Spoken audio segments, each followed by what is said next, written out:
Guachaporis, ¿cómo están? Bienvenidos a un episodio más por acá, en donde el día de hoy vamos a conocer mucha información acerca de los riñones. Y es que hoy en día, ¿quién no ha escuchado grandes mitos? Pero además, ¿por qué no? También verdades. El día de hoy invité al doctor Joel Verdugo, quien es nefrólogo, para platicarnos acerca de este tema y acerca de todos esos mitos, que si la sal, que si los medicamentos, que si los suplementos, que si la proteína, que si la diabetes, que si la hipertensión, bueno, un sinfín de cosas. Lo más importante es ir de la mano de los expertos, ponerse cómodos. Por acá yo ya me senté comodísima, un cafecito y a disfrutar ahora sí de este episodio. Doctor, bienvenido, ¿cómo estás? Hola Karen, muchas gracias. Un gusto estar contigo. Con información, híjole, que nos encanta, porque hablar de nuestra profesión, seguramente lo logramos transmitir, ¿no? Desde la parte de nutrición hasta la parte ya como nefrólogo. Y yo cuando vine por acá, porque el doctor sale en las noticias y bueno, también está por acá por parte de Televisa, te preguntaba, que la proteína, doctor, que salió un estudio que no, y lo no, otro que sí, que el café los de hipertensión, no, y que no, que sí. Yo dije, no, ¿sabes qué? Más vale que hagamos un episodio, ahora sí, acerca de todo esto, ¿no? Acerca de todo esto, cuéntanos, sobre todo un poquito de tu trayectoria, para que aquellas personas que nos ven y escuchan te conozcan, y esta especialidad, nefrólogo. Sí, claro, muchas gracias. Sí, en realidad, pues tras bambalinas platicamos de mucho con todos, ¿no? Y en algún momento también han sido algunos pacientes. Sí, mira, yo soy originario de Los Mochis, Sinaloa. Yo no soy sonorense, tengo hijos sonorenses. Y estudié medicina en la Universidad Autónoma de Sinaloa, en Culiacán, ya hace algunos años. Después hice unos años de especialidad, 2 años en medicina interna. Uno lo hice en Culiacán, en el IMSS, y otro lo hice en Ciudad Obregón, en el centro médico.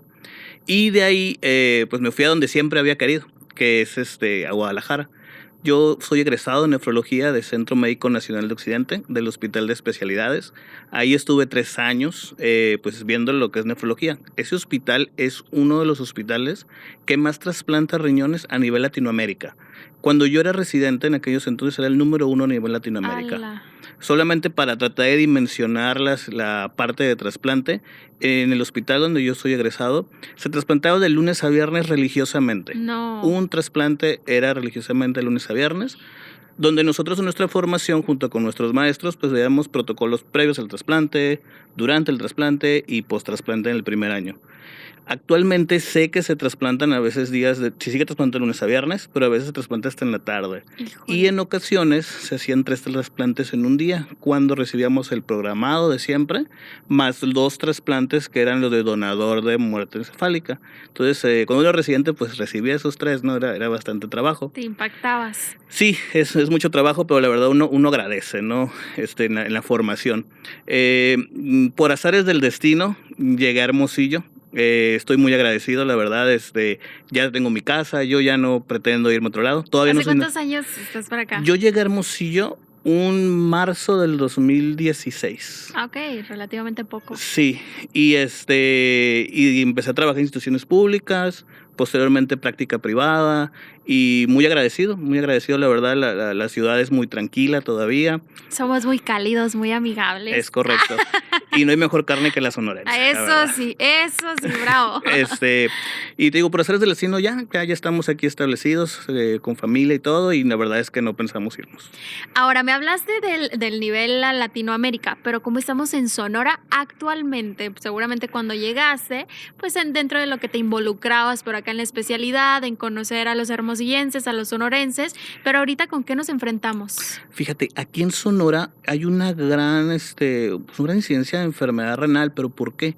Porque hay mucho diabético. La realidad es que yo he visto patologías muy características aquí en esta área del país que no veía en el occidente, como que veo mucha litiasis, muchos pacientes que hacen piedras, algunos hacen daño renal agudo, otros no, muchos me toca diagnosticarlos, el último lo vi creo que el jueves de la semana pasada.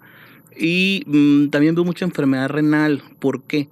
Porque la enfermedad renal, la causa número 1 en México y en el mundo es diabetes. Entonces aquí hay una incidencia altísima de diabetes, y es sobre todo por el tipo de alimentación. Eso, vámonos a temas fuertes. Así es. Ok. Entonces sí veo mucha enfermedad renal crónica, mucha diabetes, o el término que se maneja es enfermedad renal asociada a diabetes. La verdad es que es muchísimo, mucha litiasis. Y algo que he visto mucho también son pacientes que hacen rhabdomiolisis. En uno de los hospitales públicos que yo trabajo, esta es la temporada de rhabdomiolisis. ¿Qué es eso, perdón? Es destrucción muscular. Y la destrucción muscular genera en algunos pacientes daño renal agudo. Se liberan unas toxinas del músculo cuando se destruye, y hay una como mioglobina que intoxica el túbulo renal y genera una insuficiencia renal aguda. Se obstruyen estos túbulos, los pacientes dejan de orinar y en ocasiones orinan como Coca-Cola, y es esta mioglobina que le da ese color a la orina.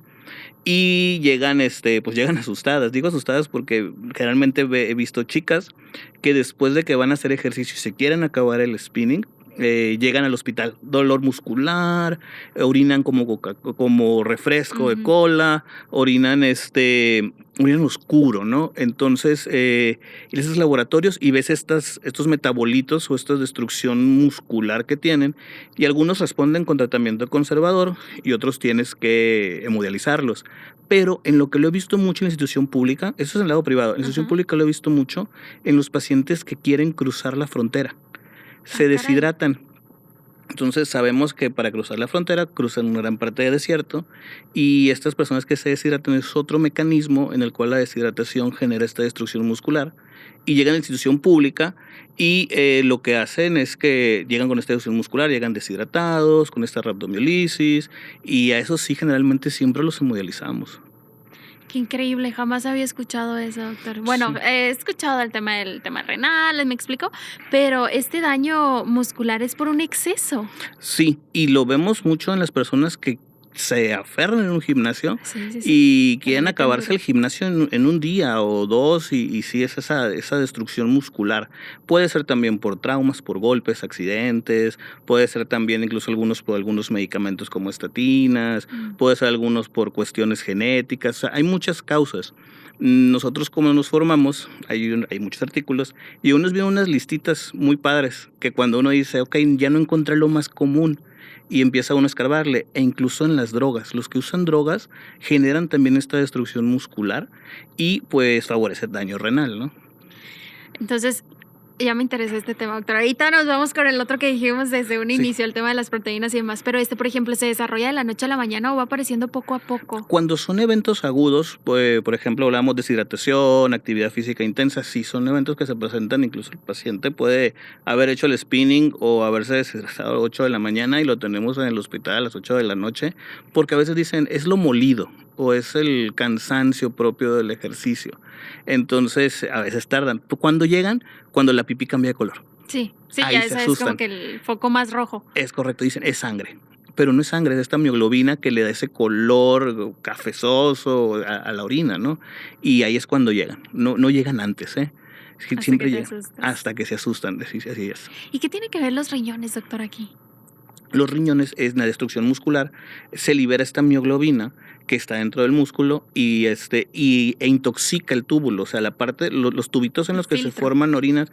El filtro es el glomérulo y se conecta un tubo. Ese tubo se llama túbulo, y de ahí llega esa mioglobina, se intoxica y puede generar radicales libres, oxidación, puede generar obstrucción, y sobre todo los pacientes dejan de orinar. Entonces es esa cosa que se libera. Y ha sucedido en ocasiones cuando se has tenido episodio de deshidratación, eso pues digo, por diarreas o vómitos, pueden hacer esta destrucción muscular, entonces la pipí cambia este color. Entonces, pero sobre todo es por intoxicación, ¿no? De esta mioglobina que sucede. Pero esto se puede mejorar, pues no es así como que, ay, no, ya el riñón se amoló. Depende. Bueno, no el riñón, ¿no? El tubo. Ajá, depende. Si yo soy diabético, soy hipertenso, me drogo, uso analgésicos en exceso o medicamentos, puede ser que mi riñón ya venga arrastrando un daño y no se alcance a recuperar. Sin embargo, en ocasiones cuando son pacientes jóvenes, en ocasiones sí se hemodializan y recuperan. Y a veces el paciente, una pregunta muy común es, doctor, ¿cuánto voy a tardar en recuperarme? La respuesta es depende. Depende de tu estilo de vida, depende de la causa, depende de si llegaste a tiempo, si llegaste muy tarde.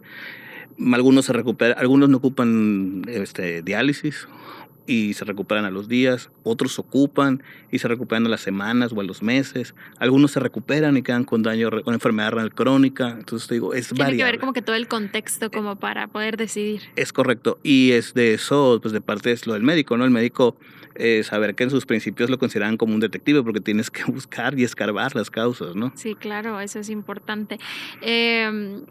Híjole, ya me fui ahora así como que a escarbar mucho, mucho del tema. Por ejemplo, hablar de riñones. Sabemos que tenemos 2 riñones. Sí, es. ¿Podemos vivir sin un riñón? Sí, podemos vivir perfectamente con un riñón. Ok. Y siempre, el paciente siempre llega alertado a veces al consultorio y dice, doctor, es que me hice un ultrasonido y nomás tengo un riñón. Y el paciente tiene 20, 30, 40 años. Y la realidad es que sus laboratorios están normales, o sea, y está súper bien. Entonces, una manera de decirle al paciente es, vaya, claro que podemos vivir con un riñón. Tal es el caso que existen los trasplantes y existen los donadores. Entonces, el donador puede vivir perfectamente con un riñón siempre y cuando cuide los factores de riesgo.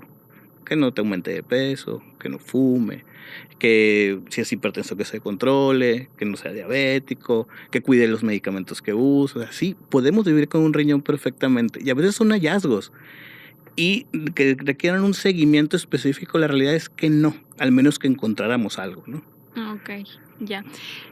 Híjole, le estoy dando como que para que hable mucho y así, pero puede pausar, puede tomar cafecito, no hay ningún problema, No que te huele preocupes. delicioso.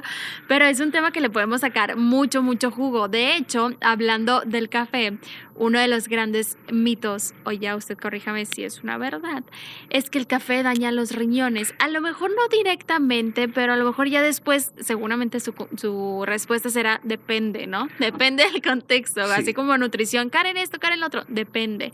Entonces, ¿qué hay en relación al café? El café lo han estigmatizado muchísimo para todo. O sea, la gente dice no tomes café porque te va a subir la presión, porque te va a pasar eso. Pero hablando exclusivamente de riñón y entrando en otros detalles, hay estudios, hay un estudio del 2017, hay un estudio del 2021 en una revista que se llama Kidney International, donde se ha visto que el café puede tener cierta protección a nivel renal. Y como bien dices, depende, es del contexto. Los pacientes pueden tomar café y se ha asociado a disminuir el riesgo de daño renal agudo y se ha visto que se disminuye el riesgo de enfermedad renal crónica. Esto tiene una dosis, dice, ¿cuánto puede ser? Aproximadamente 90 gramos, que sería un equivalente a 3 tazas de café. Pero los mismos estudios te dicen que sí puede haber daño porque sabemos que existen café que no es café. Claro. O café, puedo decir yo, me puedo ir a un café de cualquier marca que vendan en la calle. Y esos cafés sabemos que tienen azúcar, que tienen caramelo, o incluso el mismo café que compramos en el bote ya trae caramelo para darle sabor. Ahí es donde estuviera el problema. O tomamos café con leche o con crema. Sabemos que son altas en grasas, sabemos que son altas en fósforo, sabemos que son altas en carbohidratos y ahí es donde viene el problema. Entonces tiene que ser café, sí, pero el café negro y café, pues café, ¿no? Como tal. Claro. Entonces hasta cierto punto ofrece una nefroprotección. En otros contextos o en otras enfermedades, hasta donde todo conocimiento, tampoco hay problema para hipertensión ni para taquicardias. E incluso diabetes, se ha visto que ayuda bastante, ¿no? Sí. Bueno, no que ayuda, el efecto directo no es causal, ¿no? O sea, no es una causalidad como tal, sino que hablando en temas de diabetes, pues el exceso de azúcar y todo, pero café negro. ¿no Y sabemos que porque tiene propiedades antioxidantes. Claro. Entonces, respecto al riñón, no causa problema para los pacientes. Pueden tomar café. Entonces la gente llega, es que doctor me dijeron que no tome café porque tengo enfermedad renal. No, o sea, sí puedes tomar café, pero tenemos que hacer hincapié en esas cuestiones. Porque si el paciente tiene enfermedad renal ya, enfermedad renal crónica, no le puedo dar leche porque tiene un alto contenido de fósforo y ellos no eliminan bien el fósforo. Si es diabético, tengo que evitar el azúcar. Entonces es cuando dicen, pues entonces no quiero. Sí. Hablando de esos justo puntos importantes, no sé, temas de electrolitos, temas de minerales, temas de sodio, todo esto, que hay respecto a los riñones, que muchos, o sea, aquí la indicación sería cuidarse para aquellas personas que tienen alguna patología o algún daño renal, porque si bien hay algo que lo pueda dañar. Respecto a patologías. Sí, respecto, por ejemplo, una persona sana, si consumo algo, Okay. ¿hay algo que directamente me daña el riñón? Está súper demostrado que fumar. Okay. El fumar no importa la cantidad. ¿Estamos hablando de vapes también? Sí. Sí, porque el vape desafortunadamente no está regulado como tal, no sabemos qué es lo que está usando la persona. Y el cigarro comercial sabemos también que tiene otras sustancias que no es precisamente nada más el tabaco. Entonces, sí, no importa la cantidad, incluso lo hemos visto aquí cuando viene el cardiólogo invitado, fumar no importa la cantidad, es un factor de riesgo cardiovascular y la parte vascular es donde afecta el riñón, porque disminuye la perfusión renal al afectar la sangre que ingresa a los riñones. Y obviamente todas las cuestiones que libera radicales libres también causan daño en el riñón. Entonces sí, fumar es lo primero. El paciente llega conmigo a la consulta en historia clínica, ¿fumas? Sí. ¿Desde cuándo y cuánto? Y eso es un factor de riesgo. Entonces ya al final del abordaje sí le explicamos, tienes estos factores de riesgo. Otro factor de riesgo es consumir los analgésicos, el automedicarse. Es muy común que el vecino, el amigo me dijo, oye, tómate esto, tómate el otro, tómate aquello. Yo tengo ejemplos de pacientes jóvenes, sanos, deportistas. Una vez un chavo como de 22 años se rompió los ligamentos cruzados y llegó al hospital con una sustancia que se llama creatinina, que es con lo que evaluamos la función renal, muy elevada. Y me habla un amigo internista y lo primero, oye, pues de interrogarlo, ¿no? Una persona joven, sana, pues no debería tener eso. Y este chavo nos platica que él tomó analgésico que encontró en su casa, se lo tomó porque no aguantaba el dolor. Entonces lo entendemos de situación, pero eso le genera un daño en sus riñones por analgésicos. Súper común en el adulto mayor y en la persona que tiene dolores crónicos. ¿Pero con tan solo una toma? No, tomaba de todo. Tomaba, O sea, yo creo que híjole. tenía 4 o 5 días tomando todos. Y tengo pacientes también adultos mayores o adultos que tienen enfermedades crónicas con dolor que toman mucho medicamento para el dolor. Podemos hablar de pues, sustancias activas, ¿no? La sustancia activa, por ejemplo, ibuprofeno, ketorolaco, diclofenaco, sulindaco, indometacina, naproxeno, todos son nefrotóxicos. No están contraindicados. Sin embargo, lo ideal es ajustar las dosis, las necesidades de cada paciente. Entonces, sí, analgésicos usados en dosis excesivas causan daño renal y se conoce como nefropatía por AINES o analgésicos. Eso es bien importante porque yo conozco personas muy cercanas que de verdad se echan 8 pastillas al día para el dolor, que la ketorolaco, que el paracetamol, que el ibuprofeno. Es increíble cómo a lo mejor el daño no es de manera, no sé, inmediata, ¿no? Pero cómo es que yo puedo saber, por ejemplo, que me estoy dañando poquito a poquito el riñón. ¿Eso es lo malo o que no habla, ¿no? Por sí solo no se manifiesta, Sí. ¿no? Desafortunadamente, cambiándonos a la parte de qué es lo que siente un paciente con enfermedad renal, no siente nada. Hasta que se pierde el 90% de la función, esa persona va a tener síntomas importantes. ¿Un análisis tampoco te lo Los dice? análisis sí, pero hay que recordar que si tenemos la cultura de que yo no me siento mal, yo no me hago nada. Entonces sí, los análisis sí. El primer marcador de daño renal en los análisis es la proteína en la orina. Es el primer marcador de daño renal que hay. No es tomar tomografías, ultrasonidos, que al final de cuentas vamos a pedir estudios de imagen, pero no empieza por ahí. Entonces lo primero es proteína. Y de esa proteína hay una específica de daño renal que se conoce como albúmina.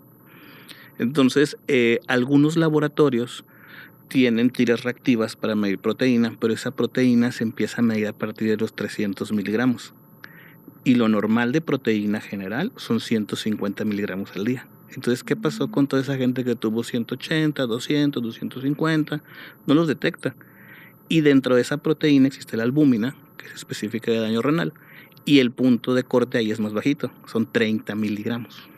Entonces, ¿cómo los detectamos, no? Entonces, es importante que si yo soy diabético, soy hipertenso, tengo más de 60 años, si yo tengo un familiar con enfermedad renal, pues me haga los estudios, ¿no? O sea, me revise, me tengo que revisar. Entonces, síntomas a partir de que pierden el 90% de la función son los síntomas más floridos, más de libro. Entonces, antes de eso, las personas pueden decir, es que me fatigué un poquito, es que trabajé mucho. Es que se me hinchan las piernas, pero siempre que me levanto y me duermo, ya me levanto y se me quita. O no tengo nada. Entonces, así pasa. Yo tengo pacientes, yo tengo dos de mi población de hemodiálisis, tengo 2 pacientes que ellos uno llegó al consultorio, en realidad es una urgencia dializarlo. O sea, y él dice, es que yo no tenía nada, yo no siento nada, yo no tengo nada, no sé. y llegó porque se hizo un laboratorio porque se sentía mal. Y tengo otro paciente que llegó a urgencias y lo vio otro compañero médico y llegó porque tenía las piernas súper hinchadas.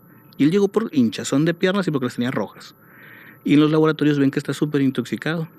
Entonces, igual, hemodializarlo de urgencia.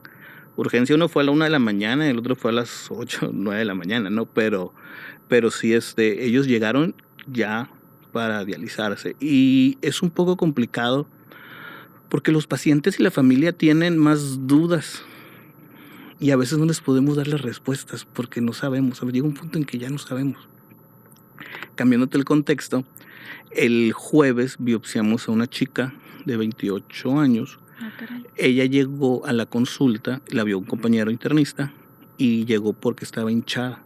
Ella dice, oye, es que yo me fui a San Carlos, me subí a un yate y cuando me subí me di cuenta que no se me veían los tobillos. Y dice, no, todos se rían de mí, no se ven los tobillos. Y pues me hago un estudio y veo que orino proteína. Entonces me habló mi compañero internista, pues obviamente en conjunto demos recomendaciones, la revalora él y si acuerdas la cifra de 30 miligramos, ella orinaba 10,000. ¡Ay, Dios! Y eso sí, o sea, nosotros como nefrólogos sí lo vemos a lo mejor no todos los días, pero sí lo vemos. Y esta chica tuvimos que biopsiar. Entonces esa biopsia ya la biopsiamos, hay que mandarla y hay que buscar otras patologías para dar tratamiento, porque si yo no trato esa proteína masiva, esta chica puede tener otras complicaciones. Entonces digo, sí, a veces cuando hablan de nefrólogos piensan que solo vemos diálisis, o la realidad es que vemos... Sí, diálisis, hemodiálisis, ¿no? Pero, por ejemplo, en ella biopsiarlo, ¿estás hablando de algún tema de cáncer? No. Los pacientes que orinan proteína y de esta manera y que no tienen una característica previa o un laboratorio que me sugiera alguna patología, los biopsiamos porque puede orinar proteína por muchos tipos de daño.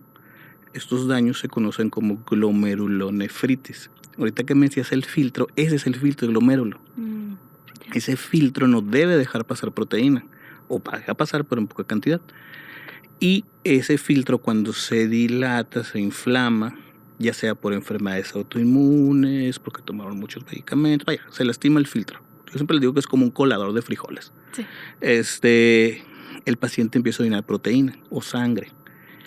Y hay diferentes tipos de glomerulonefritis. Y algunas de estas están asociadas a infecciones. Yo tengo pacientes que llegaron así orinar mucha proteína y tenían VIH. Ellos no sabían. Y tratamiento es tratar el VIH. Tengo pacientes, hombres y mujeres, que su causa de la proteína era lupus. Tengo pacientes que orinan mucha proteína por daño por analgésicos. O sea, es buscar o indagar esa causa. No todos los biopsiamos, pero otros sí. Otros tienen enfermedades de nacimiento, como uno que tiene nefropatía por una hemoglobina A, que lo trae desde nacimiento. O pacientes que de chavitos tuvieron un diagnóstico de lo que se llama enfermedad por cambios mínimos y ya de adultos vuelven a empezar a orinar proteína y esa glomerulonefritis cambia a una glomerulosclerosis focal y segmentaria. Y eso es un daño ya crónico en el riñón. O sea, una esclerosis es que esa parte ya se murió. Y hay que biopsiarlos también. Entonces, la intención de la biopsia, yo siempre le digo al paciente y al familiar, la biopsia es diagnóstica, me va a decir qué tiene. Es pronóstica, me va a decir cómo le va a ir. Y es terapéutica, pero no porque los vaya a curar, sino porque con la biopsia voy a saber qué darle, porque no las trato a todas iguales. Órale. Y para eso hay muchísimas guías, muchísimos artículos, y así y hay que hacer abordajes, ¿no? Estoy en shock con tanta información padrísima. Oye, doctor, hablando específicamente de la proteína, que sabemos que hoy en día tanto chavos que le meten así todas las ganas al gimnasio y se quieren comer el gimnasio, así como anteriormente lo mencionábamos en un inicio del podcast, del episodio, hay muchos que la proteína en polvo, ¿no? Estos suplementos, ¿no? Tanto hablamos ahorita de los medicamentos, pero vámonos específicamente de los suplementos. Proteína, creatina, si bien son los dos suplementos con más evidencia científica, pero ¿qué hay respecto a esta relación al daño en el riñón? Los nefrólogos los nefrólogos de antes eran enemigos de la proteína. Total. Y la creatina, pero sí. Así de que no, como que tomas proteína, te va a ir mal, y lo escuchas con muchos médicos, te va a ir mal. Mira, la proteína no es mala, el suplemento. El detalle es quién la va a tomar y quién te la va a dar. O sea, quién la va a tomar O sea, ¿cómo estoy yo como paciente para iniciar un suplemento proteico y por qué? ¿Estoy desnutrido? ¿Voy a hacer actividad física recreativa, actividad física por vanidad, o voy a ser deportista de alto rendimiento? Todos llevan dosis diferentes y creo que tú como nutróloga lo sabes perfectamente. Y si tengo una enfermedad crónica también, ¿qué me van a dar? La proteína debe de ajustarse. Eso yo siempre se lo digo en nutrición. Yo le digo al paciente, pues cada quien con cada zapatero tus zapatos. Entonces los pacientes se deben de ajustar la proteína. Respecto al que hace actividad física, que hace gimnasio, los deportistas de alto rendimiento no han tenido ningún problema. No les pasa nada. Pero porque ellos esa proteína la generan músculo. El problema es, si yo que no hago actividad física, me quiero echar 1, 2, 3 scoops en la mañana para que me dé energía, y todo el día me voy a sentar en una oficina. ¿Mi cuerpo qué va a hacer con esa proteína? Se puede decir, pues aquí está, ¿qué hago? Pues la desecho, ¿no? Y es donde empieza la hiperfiltración glomerular. Por sobrecarga de proteína, ese filtro se pasa a la proteína y empieza a orinar proteína. O tengo casos de que un familiar de una compañera médico me pide que lo valore porque empezó a tomar proteína y creatina. Y este chico empezó a orinar proteína. Entonces le digo, oye, ¿quién te la dio? No es que en el gimnasio me dijeron que tomara tanto. Es que te tienen que evaluar previamente. ¿Y cuánto tomaba?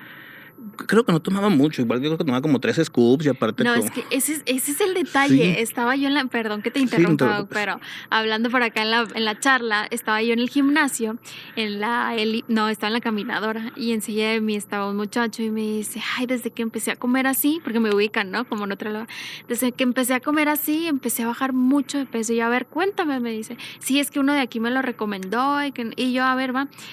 Y me dice, en la mañana me echo 4 huevos enteros y 2 claras, estoy completando unos 6 huevos. Y yo, ok. A media mañana me echo 2 scoops, 2 porciones. En la tarde me como mi pollito con la verdura. Y en la comida. Y en la tarde, a media tarde, que ya es mi última comida, ya no ceno porque mira, estoy hasta acá, otros 2 scoops. O sea, te estás echando 4 scoops de proteína, o sea, 4 porciones de proteína en polvo. Digo, desconozco si él tendrá algún problema en sus analíticas, en su sangre, en temas de riñones, pero digo yo, ¿cómo? O sea, es una cantidad enorme, exageran, siento yo.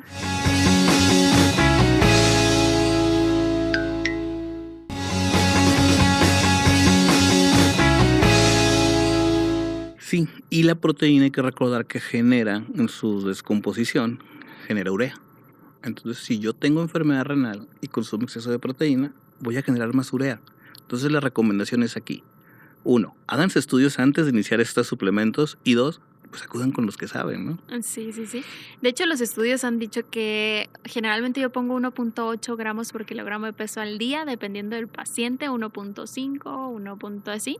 Pero estudios han dicho que hasta puedes 3 gramos por kilogramo de peso al día, pero lo hicieron con atletas, con personas, o sea, que están buscando ese rendimiento, ¿no? Y es que los estudios están hechos en atletas. El estudio que yo te comento es un estudio de la CONADE. Sí. Y ahorita que tú dices 1.5, 1.8, en el paciente con enfermedad renal, lo mínimo son 0.6, o sea, ni 1. Exacto. Y había estudios que decían, estudios viejitos, ¿no? Decían 0.2, 0.4, pero si yo al paciente, sí voy a hacer que baje la creatinina y la urea, pero a expensas de desnutrirlo. Exacto. Y si lo desnutro y se me infecta, su cuerpo no va a tener cómo defenderse y tiene una alta mortalidad. Entonces, no, estás barajeándole ahí. Es una cosa que yo estoy maravillado de lo que hacen ustedes con esos cálculos, porque la verdad, si uno pues conoce esas cifras, pero uno no puede hacer esos cálculos, no está, no tiene ese adiestramiento, no ese conocimiento. Y sí, en el gimnasio es muy común, proteína. La proteína no es mala, sabiéndola usar. Total. La creatina tampoco es mala, sabiéndola usar. Pero la creatina sabemos que deshidrata, sabemos que aumenta la capacidad física, sabemos que genera una masa muscular. Y en ocasiones los pacientes, y eso me ha pasado también en el consultorio, llegan chavos que ni les cierra el brazalete del bíceps. O sea, ni siquiera les puedo tomar la presión porque el brazalete no les cierra. Y llegan asustados porque maneja una creatinina de 1.2 y alguien les dijo, tienes enfermedad renal. Y aquí es donde yo siempre les pongo el ejemplo. Todos los protocolizo. O sea, les busco proteína en orina y veo qué está pasando. Entonces, esta creatina que consumen puede elevar la creatinina. que es la que nosotros evaluamos. Y estos chavos tienen esa creatinina porque su masa muscular aumentó. Entonces, hay muchos ejemplos y un ejemplo que les pongo siempre en la universidad cuando doy clases a los internos, a los residentes y a todos. Podemos tener dos personas. Podemos tener a Sméagol, el Señor de los Anillos, y podemos tener a Dwayne Johnson, The Rock. Y los dos pueden manejar creatinina 1.2. El que va a tener enfermedad renal va a ser Sméagol, porque él no va a generar creatinina. ¿De dónde la va a generar si no tiene músculo? Entonces, seguramente la está reteniendo. Y The Rock seguramente no tiene enfermedad renal, sino que tiene como 40, 50 kilos de músculo. Sí. Entonces, si él baja de peso, esa creatinina va a bajar. Y si Sméagol sube de peso, esa creatinina va a subir. Y a veces lo vemos en los trasplantados. El trasplantado, cuando entra al trasplante, puede manejar, cuando entra y sale, inmediatamente, la creatinina le puede bajar. 0.8, 0.7 o algo así. Y al tiempo suben de peso. Suben de peso y esa creatinina sube a 1.1, 1.2. Ya tienes disfunción aguda de injerto. Sí es una posibilidad y hay que abordarlo. Pero a veces el paciente ganó peso porque su cuerpo ya tiene los riñones, ya no tiene la disbiosis intestinal, ya no tiene la retención de líquidos, ya tiene otras cosas. Entonces, esa creatinina que subió es porque ganó masa muscular, no porque tiene un deterioro. Entonces también es importante evaluarlo y es importante saberlo porque a veces se asustan, ¿no? Y también es importante la creatina saberla, depende de quién la use y quién la recomiende. Y también es importante valorarlo con los expertos, porque muchas veces, mira, me salió esto alto y lo googleamos o en internet y tengo una patología renal y nada, que es ese tipo de factores, ¿no? Que ustedes como especialistas, expertos, pueden ahora sí que ver todo el contexto en general. Es importante, ¿no? La historia clínica. El contexto en general es súper importante y a veces por eso nos tardamos en la consulta o en la evaluación, porque tenemos que escarbar hasta que encontremos. Y la verdad es que sí, esos son laboratorios, son estudios de imágenes, son antecedentes cerebrofamiliares. Ahorita que hablamos de creatinina, y a lo mejor cambiando un poquito el tema, tengo una paciente que la veía la ginecóloga por, no me acuerdo, una cuestión ginecológica. Y le hacen laboratorios y su creatinina le sale en 1.2. Una chica menos de 30 años, 25, 24 años. Y la ginecóloga atinadamente le dice, te tiene que ver un especialista en riñón, esto no está bien. La gran mayoría no lo hacen, o sea, súper bien por esa ginecóloga que tiene. Llega ella conmigo a la consulta y le digo, tu ginecóloga tiene razón, esta creatinina no está bien para ti. Y súmale que llega hipertensa. Y digo yo, bueno, hipertensa, creatinina alta.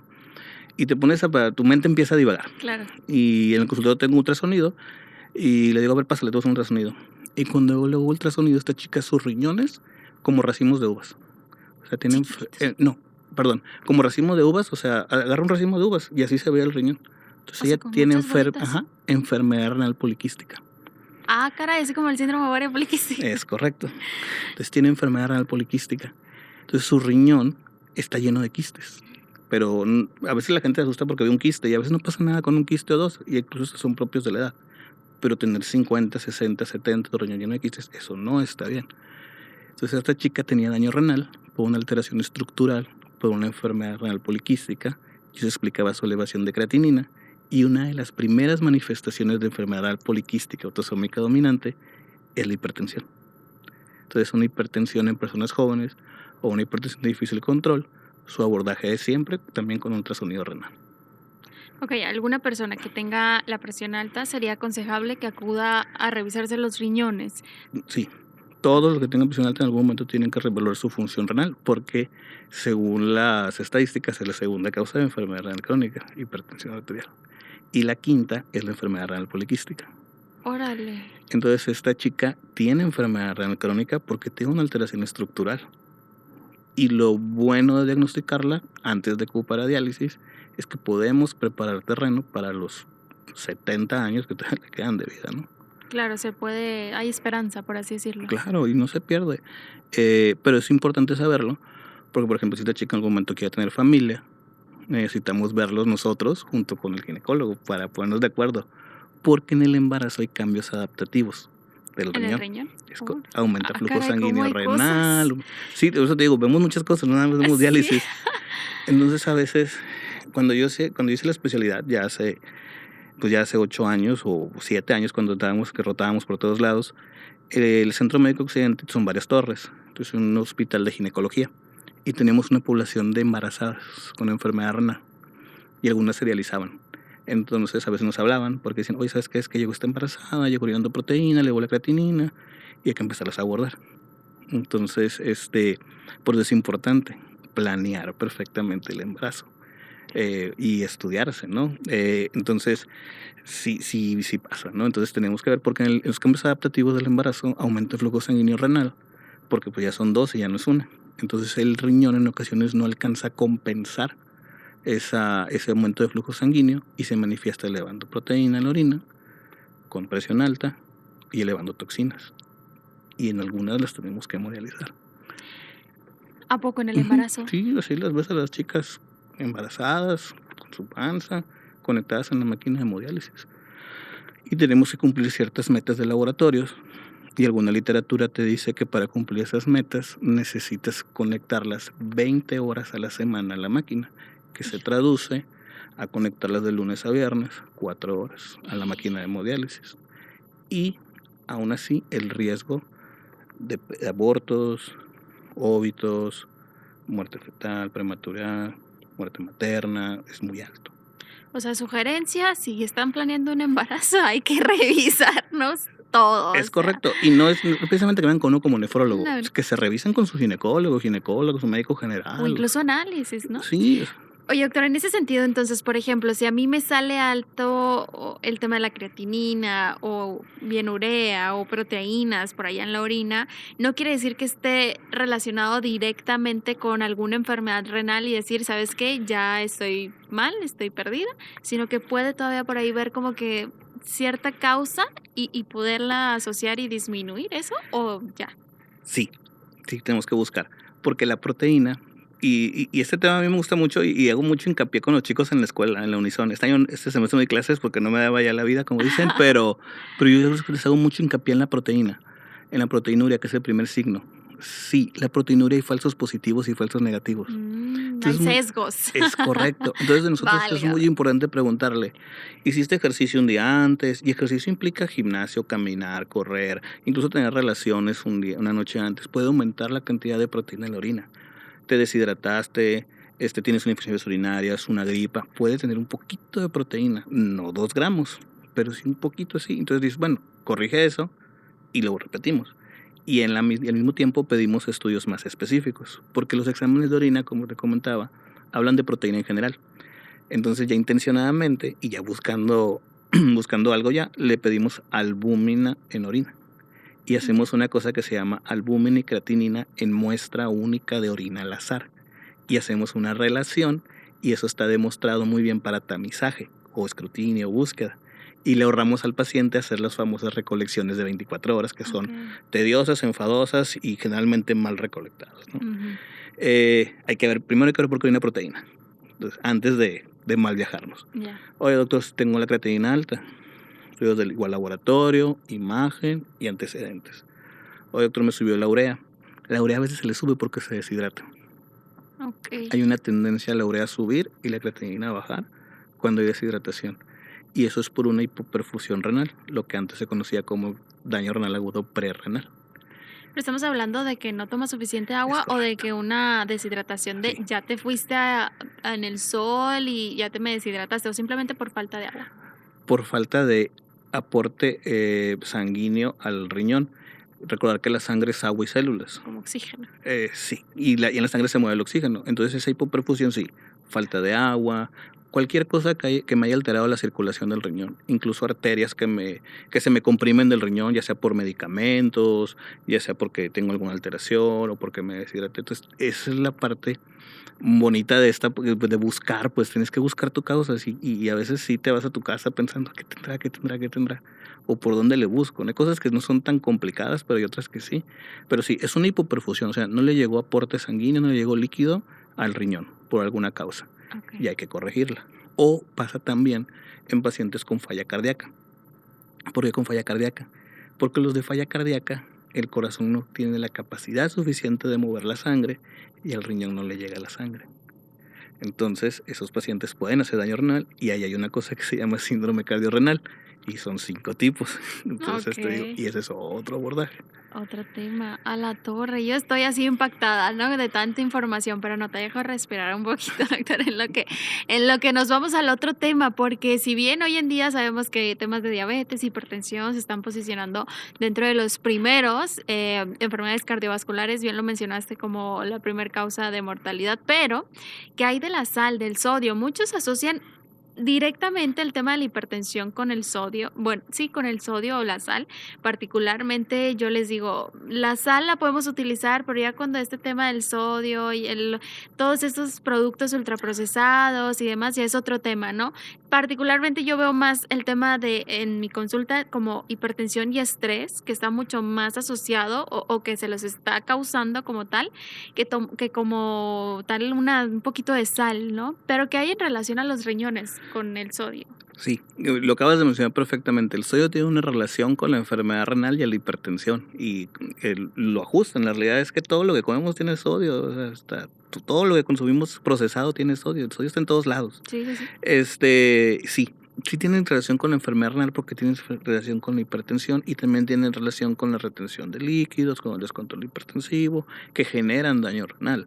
Entonces, sí, el sodio debe de tener cierta restricción.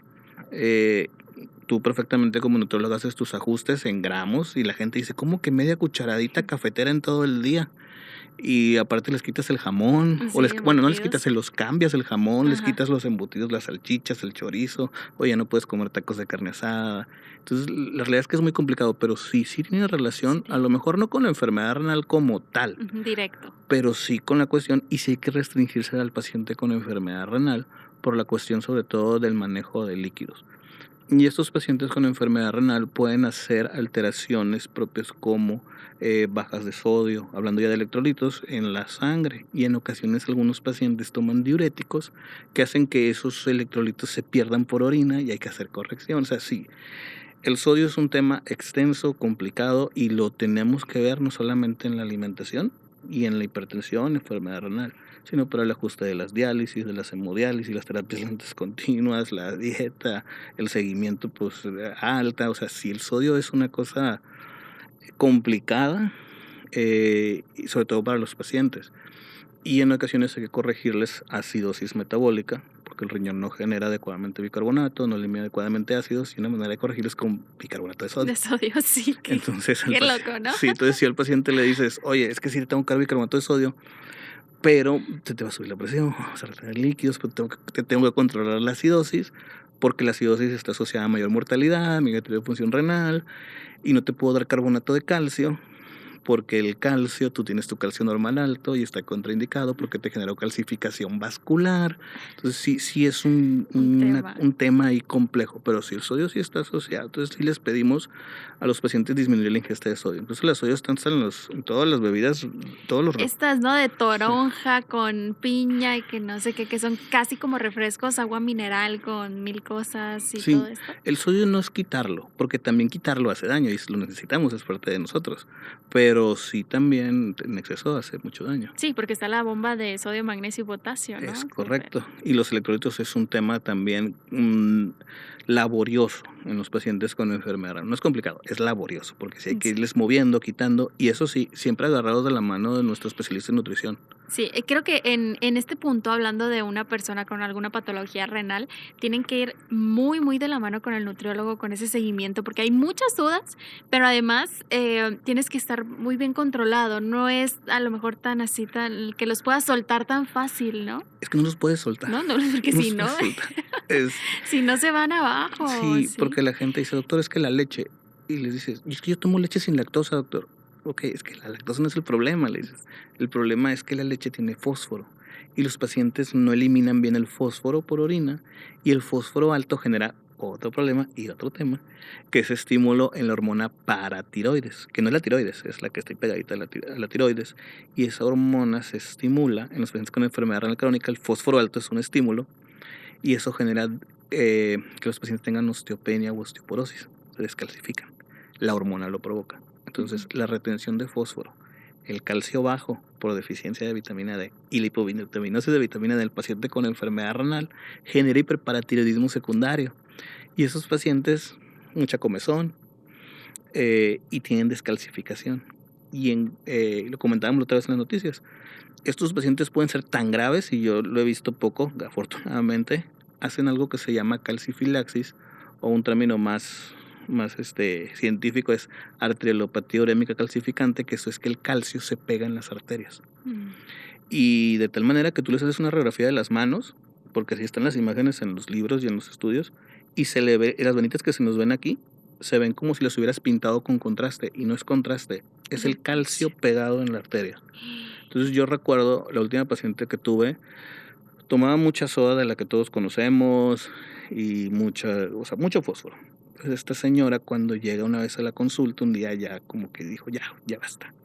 Y me dice, doctor, tengo unas lesiones que me duelen mucho en mi muslo. Y luego, a ver, enséñame, zonas necróticas, zonas ya muertas, ¿no? Ya. Y eso era por hipoperfusión y duelen mucho. Entonces, señora, le ingresamos y me acuerdo que yo le digo reciente, tomo unas radiografías específicamente de esas lesiones y de las manos. Le digo, sirve que le expliquemos a ella y sirve que tú aprendas. Y haz de cuenta, en la parte donde tenía la lesión necrótica, se veía la arteria calcificada, llena de calcio. Ay, no. Entonces, estos pacientes tienen una mortalidad desde un 80 hasta un 90% en 6 meses, cuando tienen estas lesiones. Porque si está calcificado, y está calcificado corazón, está calcificado a todos lados, los pacientes, la verdad es que les va muy mal.